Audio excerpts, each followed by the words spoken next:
It's really a momentous occasion that I am getting a chance to speak to all of you.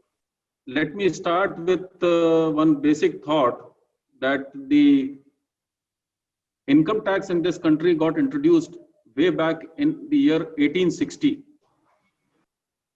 When the tax was introduced in this country, it had primarily a territorial base, that each area was given to a certain revenue collector and he was responsible for the revenue collection in that area. That system somehow persisted right throughout, I would say, a century and a half, almost 160 years. It was in 2017, during our annual Chief Commissioners Conference, which we call it as Rajasva Gyan Sangam, the Honorable PM shared an idea with the participants at that time. The candidate answers the question paper, but does not know where the paper is going to be examined and evaluated. And that way the results are announced. The idea was to bring in some sort of a objectivity to the whole process and to ensure achievement of a certain quality. We worked on that thought, and I'm happy to say that last year in the month of November, just on a day before the Dussehra day, we launched a pilot scheme of the faceless assessment. Having gone through and lived that experience and having had the confidence that we can enlarge the scope of this scheme, this time on 13th last month, the Honorable PM launched the faceless assessment scheme in its entirety. It also needs to be underlined that the PM has always emphasized on of technology for the better services to the citizens of this country. I'm happy to say that the department has imbibed technology in a big way, and we are trying to move our manual processes to digital process. Just to give you a very, very brief overview of how it is an end-to-end digital solution that the department is aiming at. Right from your PAN enrollment, which is now available to an individual instantly, e-PAN. Your filing of returns of income, again e-filing. Our mode of communication through email, through SMSs, and then the process of response from the taxpayers also through electronic medium. Further to that, the assessment process is also done in an e-manner, and the dispatch of the assessment order also electronically.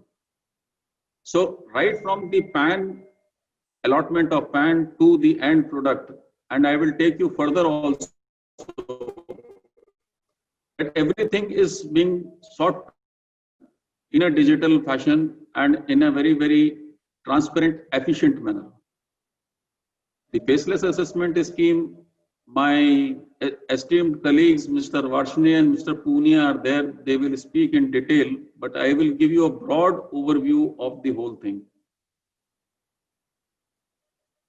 In the initial phase, we picked up about 58,300 cases. And so far, you would be happy to know that we have completed almost 12,000 cases without a hitch. And it is only in about 300 cases that we have had an occasion to review them because of some risk parameters not being fulfilled. So just imagine, out of 12,000 cases, only 300 having that. And this I am underlining because in my other webinars and interactions with the stakeholders, a concern has been expressed that whether it would result in high-pitched assessments. You would be happy to know that it is not like that. It would be a fair, just, and an objective assessment. And that too, without the trouble of you visiting the offices. All this in the name of, or the underlying philosophy behind this entire exercise is that hitherto we were being perceived in the role of a tax enforcer.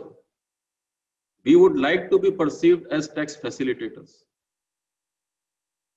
And all our effort, whether it is assessment, whether it is collection, whether any other area of our work, we want to bring in that transparency, that efficiency, all for the better taxpayer services. So more and more people feel motivated to join the system. A case in the point would be that the department receives information from multiple sources. Hitherto, the Form 26AS displayed only the information relating to the income and the TDS made thereon. We have tried to expand the scope of that and made available all the informations which is there in the possession of the department, brought it to the knowledge of the respective taxpayers so that they can know like what all financial activity they have done, and they could be conscious of the fact that this is the activity which needs to be reflected appropriately in the returns of income. The whole idea is to promote that kind of voluntary compliance, to promote filing of accurate returns. And believe me, once the returns are filed accurately and there are no mismatches, there would hardly be any occasion for picking up the case for a scrutiny. But even if, because of certain gaps, the case does get picked up for scrutiny, it will be done in a faceless manner. What does this entire scheme mean? Like I said earlier, from territorial jurisdiction, we are moving to a dynamic jurisdiction. And what do I mean when I say this dynamic jurisdiction? To illustrate with an example, say for example, a person sitting in or a taxpayer of Ahmedabad, his case gets picked up for scrutiny. That scrutiny may be done by an assessment unit in, say, Kolkata or Chandigarh or any other station. In case that unit requires any input in terms of technicalities or in terms of legalities, in terms of processes, we have a technical unit to assist that assessment unit. Say in the process of framing that assessment, some verification needs to be done. So we have a verification unit. Based on the inputs received from the technical unit, from the verification unit, and from the response of the taxpayer, the assessment unit frames a draft assessment order. That is sent to the NEAC, that is the National E-Assessment Center. They do the risk profiling, and based on the risk profiling, they decide whether the case would further be subjected to a review or not. If it is not reviewable, then the assessment order gets passed. And if it is to be reviewed, then we see what is the gap or what is the view, why there is a difference between the returned income and what is proposed to be added to the assessed income. Meaning thereby that multiple filters are there. So which would prevent a situation where an addition which ought to be made gets made and an addition which is not warranted does not the underlying foundation for the entire scheme, that there should be a fair, just and objective assessment of the income. A view has also been expressed and a concern or an apprehension has been expressed that there could be complex matters on which the taxpayer wants to address the assessment unit. Would there be a kind of a facility for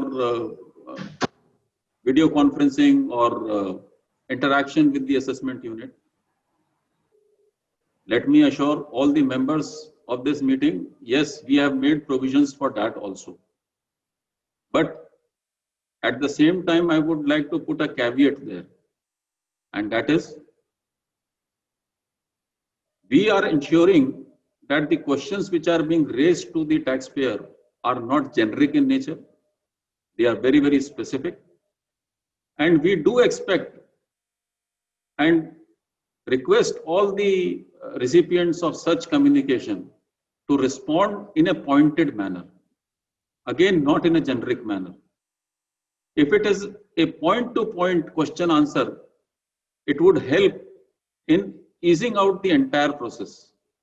And I personally feel that there would not be an occasion to have a kind of a video conference.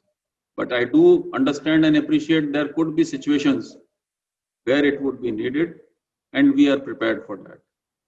The very fact that we are having a meeting, a virtual meeting today, shows that it is possible. And that concern of the taxpayers would, I would say, would not be well deserved. Another question which was expressed, and I think I must clarify on that, is what about accountability? I know, in fact, when we are doing the work, we should be accountable for what we are doing. I have no hesitation in saying that all my officers are perfectly geared to take up that responsibility also. And since now this entire process is systems based, it is very easy to find out or to pinpoint where the gap is. And there is a team to monitor that gap consistently and continuously. Despite all this, even if we were to have some occasion where there is a gap, our helpline would be also available to the taxpayers and to the practitioners as well. Another issue which I would like to touch upon is what would be the position of the hierarchy outside the faceless hierarchy. Initially, because the time was short, we called it a residual hierarchy. We did realize that it was not an appropriate nomenclature. So we changed it to jurisdictional hierarchy. Because all said and done, ultimately each PAN has to be owned by a certain officer. In the NEAC or in the faceless hierarchy, since it's a dynamic jurisdiction, that is not possible. So the remaining people or the remaining staff strength and officers who are part of the jurisdictional hierarchy, they will continue to hold the PAN and the records of that particular PAN. They would be entrusted primarily with the job of collection and the post-assessment work in terms of should there be an occasion for a rectification or should there be an appeal effect to be given. All that work will be done by the jurisdictional hierarchy. So that role and function is clearly defined. Of course, the distribution of manpower to the faceless hierarchy and the jurisdictional hierarchy may have had some limitations in terms of that complete strength is not available to either of them. That is for the time being. Ultimately, both the hierarchies will have adequate manpower, adequate staff, And fortunately for us, with the help of technology, even that will be mitigated. Another issue was about the revenue targets. It's a perennial problem. And if I were to be candid enough, I would say that the revenue targets created a whole lot of problems. But it has to be seen in the context of a basic management principle that if you have targets, you have the motivation. You make the efforts to realize that target. But while meeting those targets, one has to be fair, one has to be objective, one has to be consistent, and one has to be accountable for that. And it is that philosophy which we are trying to imbibe. And I have no hesitation in saying that the entire IRS cadre, the entire Aikar Parivar is geared for that. And in this journey, the tax practitioners, the chartered accountants, other stakeholders are equal partners, and they also are extended arm of the Parivar. So it is a combined journey which we all have to perform and we have to carry on. And I solicit the cooperation of each and everyone, both inside and outside, in this journey, so that we can kind of make the entire process of tax collection, tax administration in this country a very, very soothing, comfortable experience, and something not to be weighed heavy on our minds. Rather, we must concentrate on our core activity. This is just one of the incidental processes which we have to undergo. Taxes, as you all know, they are very, very important to be paid, because so many welfare activities, so many developmental activities are based on the collection which you and I make to the government. And it is my earnest request to all that let us try and undertake this journey. It may be a difficult one in the initial phase, or it may be having some sort of a problems as we encountered in the morning, but never mind. If we are together, we can definitely achieve what we have set out to achieve. With these words, I think I will like to close. As you rightly said, every challenge or adversity carries the seed of an opportunity that can be transformed into prosperity.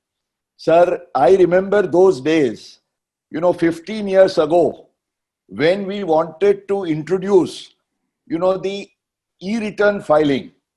There were prophets of doom at that time. For a country like India, e-returns kabhi ho hi nahi sakte hain. Then when we went to processing by the CPC, there were again apprehensions. They will make a mess of it. Sir, history has proved that we have overcome the challenges from time to time.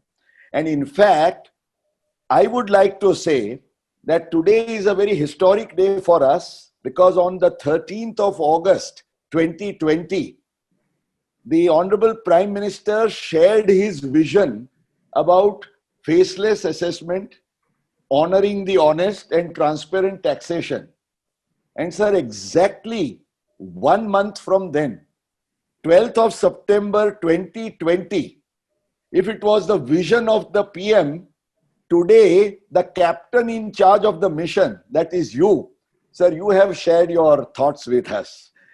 और sir ये scheme के success के लिए हमें श्रद्धा इसलिए बैठती है कि अगर बड़े मोदी साहब का जो विजन है वो छोटे मोदी साहब फुलफिल नहीं करेंगे तो और कौन करेगा? So nice, so nice. Sir, we have had the privilege, in fact, on a personal note, आप गुजरात में बहुत साल रहे हैं. You have really looked after Gujarat so well, and for the last 2 years, your innings at the board has been momentous. And as they say, the future belongs to them who believe in the beauty of their dreams. So we are confident that, we are definitely heading for better times. Sir मुझे आपसे एक दो छोटे छोटे points पर गुजारिश करनी थी and I would seek your response.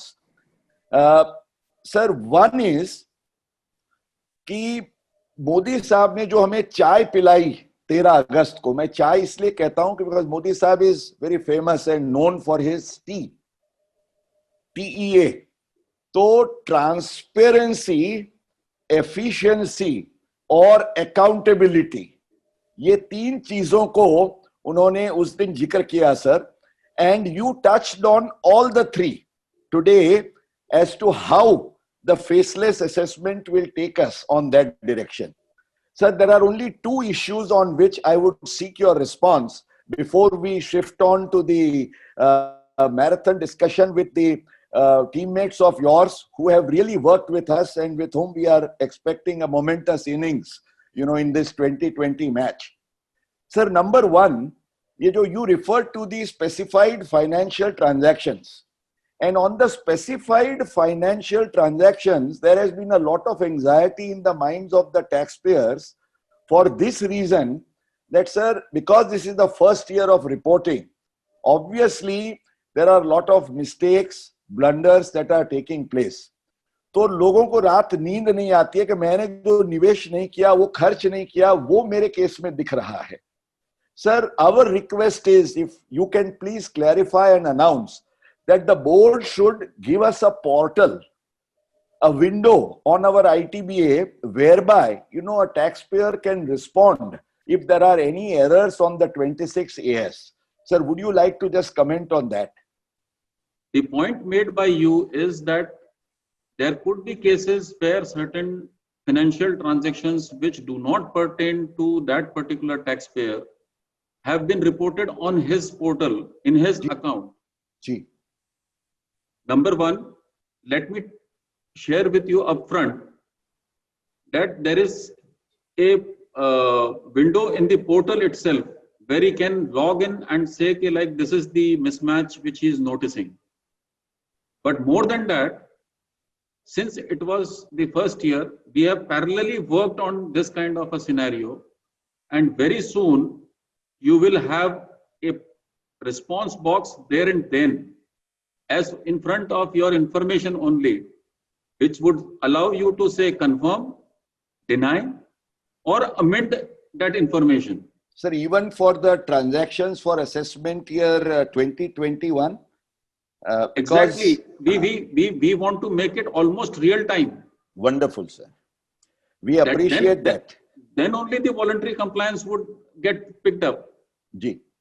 So the idea is that once the taxpayer informs us that like this is not my transaction or it is not fully correct, we would like to go back to the reporting agency and say like why you are reporting this transaction. I mean, so there should be a mismatch there at that end also. There is a mismatch. Sir, we appreciate the board will give us a window or a portal on which we can respond that the information is incorrect. And therefore, the taxpayer may not have any anxiety. NEAC may not have the burden of raising futile scrutiny. Thank you so much. Sir, एक और छोटा सा point है because we've had a very engaging session this morning. And sir, that is in regard to the present provisions of the scheme where, sir, it has been provided that a draft assessment order जब दिया जाएगा उसी stage पे आपको show cause notice भी दी जाएगी.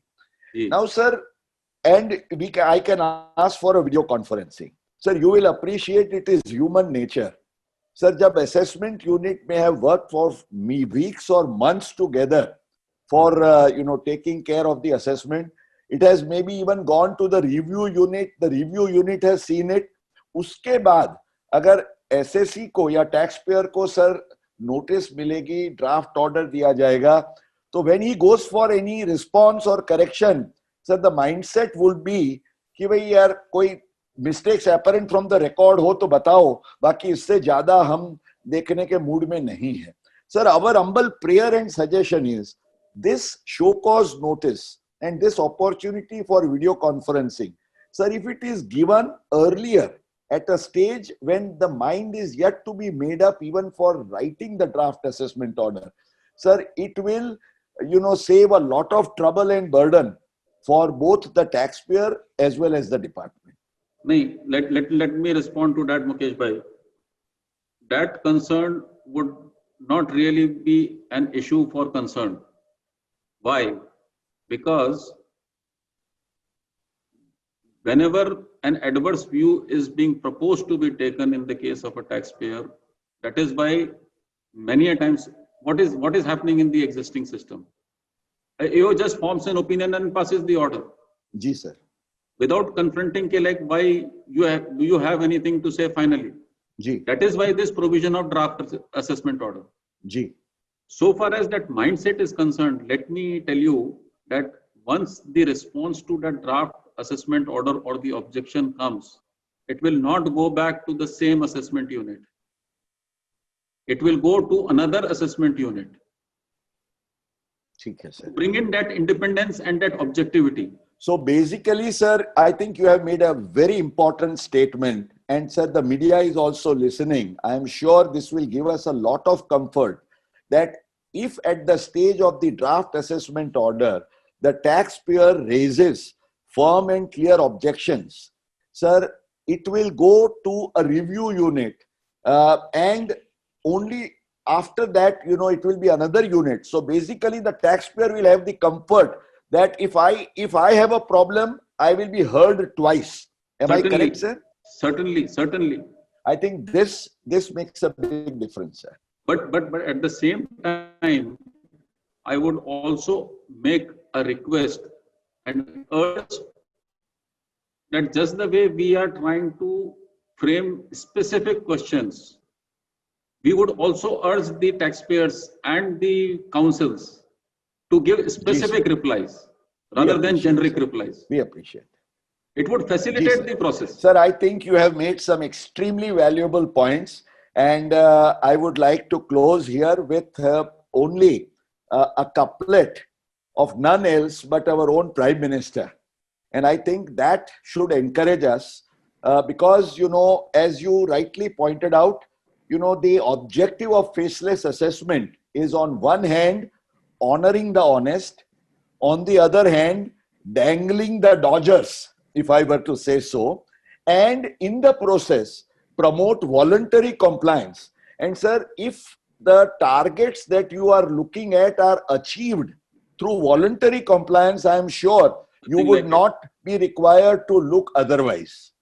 Certainly. And therefore, the Prime Minister said, he is so much of an optimist. He has said and repeatedly said on several occasions, माना कि काफी अंधेरा घना है, माना कि काफी अंधेरा घना है, लेकिन दिया जलाना कहाँ मना है. Yes. Sir, yes. Let us all, I think this is a historic session. And sir, before we bid you goodbye and continue the proceedings, sir, I would like to make only two very important and pleasant announcements, and even the President and the Secretary General of the Federation are listening to me, therefore. Sir, as was informed to you, almost 2,000 people are registered for this program. There has been free participation on Zoom.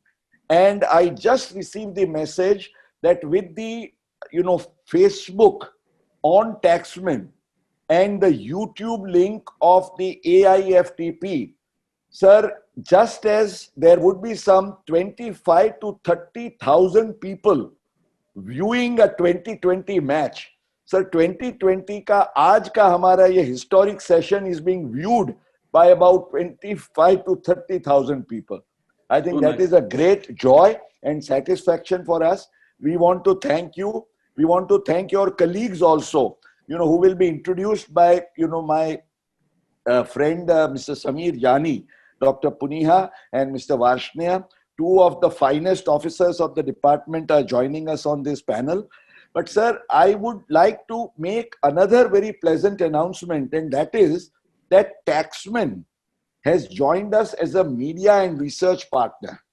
Okay. And sir, probably, I think it will be a moment for you to also remember that for the first time in the history of Indian taxation, sir, AIFTP has taken the initiative with the support of Taxman, and we are launching as soon as this session ends today, Taxman AIFTP survey or referendum on some of the key points that are going to be discussed here. We have framed 10 questions, and we expect thousands of stakeholders to participate in this survey.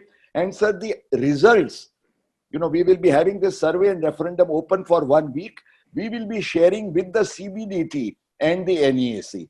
I am sure you will welcome this democratic process through which we are trying to usher in this change. Because as Mahatma Gandhi said, be the change you wish to see. So, sir, we would like to, jointly with the department, move hand in hand as stakeholders and achieve this mission. Thank you very much. Just 2 quick points before I conclude, Mukesh Bhai and all other members. Please, sir. One, just carrying the point further which you have just mentioned, it is also in our consideration that each assessment order which gets passed by the NEAC would be accompanied by a feedback form. A feedback form for all the persons receiving any assessment order from the NEAC. Lovely. Which would kind of allow the taxpayer to share his experience. So just like Australia or UK, sir, we will be in that league of world-class, tax administrations. Certainly. Where, the taxpayers' feedback will be taken. And so I am sure that will usher in the accountability factor, which was missing, along with the transparency and efficiency. That is in the pipeline. And finally, I would also say one thing, that like any other scheme, there could be a continuous scope for improvement. And I look forward from all the members, all constructive suggestions, whereby we can make this scheme even more successful than what we are planning right now. Thank you so much. Sir, आपका ये सहकार मिलता रहा तो जरूर, because as Victor Hugo said, nothing is more powerful in this world than an idea whose time has come. I think the time has come, and we will together march forward. Thank you very much, sir. And I would now request... Thanks all the members for their patient listening.